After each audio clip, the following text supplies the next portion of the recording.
Writing 7-8-9 olish uchun nereal oson bitta formula bor. Shu formula bilan sizlar bilan o'rganmoqchiman. 4 ta asosiy qismdan iborat. Juda simple eslab qolishga qiyin qismlari yo'q. Umumiy holda o'zi 4 ta bosqichni eslab qolsangizlar sizlarga yetarli. Bu formula bizda nimadan iborat? Birinchi qism, ya'ni birinchi gapi, shunday body one yozishni boshlashingiz bilan siz ideyani berib qo'yishingiz kerak. Misolni ko'rishlaringiz mumkin.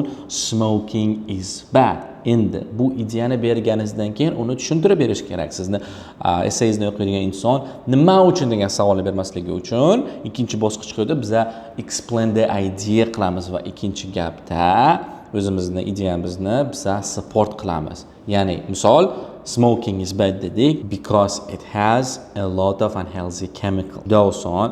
Hech qanaqa ortiqcha narsa yo'q. Endi explain qilganimizdan keyin bitta example, ya'ni misol orqali buni support qilib qo'yishimiz kerak. O'sha uchun 3-bizda step bu support the idea with an example. Va qanday qilib support qilishimiz mumkin? Example orqali albatta yozamiz. For example, my friend's grandpa died because of smoking. Bu 3-si. Bularni hammasini yozib bo'lganimizdan keyin example ni berdik. O'sha biz bergan argumentlarni yanada kuchaytirdik. Endi buni tugatish kerak va 4-gapimiz bizda oxirgi gap bo'ladi. Va 4-gapimizda biz qiladigan ishimiz shunchaki short summary yozish. Ya'ni bizning ideyamizni qisqa qilib, summarize qilib qo'yishimiz kerak. Bu katta muammo emas. Odatda mana shunaqa bitta gap yozib qo'ysangizlar, for this reason smoking must be banned deb qo'yishingiz mumkin. Va shundan sizda mana bunaqa mini essay chiqadi. Smoking is bad, birinchi gap. Ikkinchisi, because it has a lot of unhealthy chemicals. Uchinchisi, for example, my friend's grandpa died because of smoking. 4-gapimiz buni hammasini summarize qiladi. For this reason, I believe deshingiz mumkin smoking must be banned. Endi buni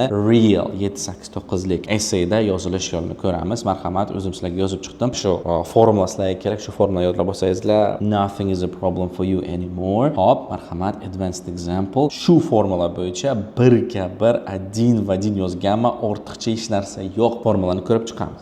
Qarang. Smoking is an extremely unhealthy habit to have. Shunchaki aytib qo'yapman, shu smoking siz uchun zararli bitta habit. Ideyani berdim. Endi buni biz explain qilishimiz kerak, tushuntirishimiz kerak.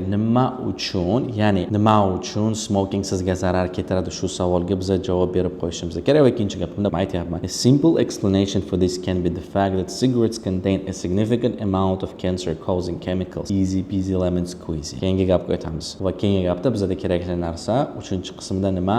Bu supported with an example va bu example personal bo'lishi mumkin. Вообще no problem. Yozyapman. For example, my friend's father died prematurely as a result of lung cancer that was caused by his excessive smoking. Easy peasy lemon squeezy. Bitta example beryapman va bu example haqiqat bo'lishi shart emas. Shu holatda misol uchun men o'zimdan to'qidim. Umuman bunaqa hayotimda bo'lgan narsa emas bu. Bironta ekzamenda bu narsani tekshirmaydi. Faqat iltimos example berayotganlaringiz. Cambridge study found that 90% of smokers died in the first year of smoking. Shunaqa bir Cambridge, Oxford orqali qilingan tadqiqotlar deb yozib qo'ymang iltimos. Va oxirgi gapda men aytaman, shu haqiqatan bu narsaga ishonaman. Meni fikrimcha buni ban qilish kerak. Marhamat. Therefore, I firmly believe that a total ban on cigarettes will only lead to positive outcomes. Easy peasy lemon squeezy. Summarize qildim, example berdim, explain qildim va ideyani boshida berdim. Tamom. 4 ta gap, maksimum 5 ta gapdan iborat bitta body bo'lishi mumkin. Faqat bitta narsani eslab qolishlaringiz kerak. Bu struktura uchun bitta bodyda sizda bitta ideya bo'ladi. Iltimos 2 ta, 3 ta, 4 ta ideyalar berib chiqmang, chunki bu holatda sizni fokusingiz ketib qolishadi. Fokus ketib qolsa sizni sentencesda, ya'ni sizni bodyingizda bu holatda sizni bahoyingiz aytaylik 8 dan 7 ga, 7 dan 6 ga, 6 dan 5 ga tushib qolishi mumkin. Shuning uchun bitta ideyaga fokus qiling, uni otida ochib bering. Uni otida ochib berish uchun mana shu juda foydali, bir sevimli, nereal kuchli nimadan foydalaning. Formuladan.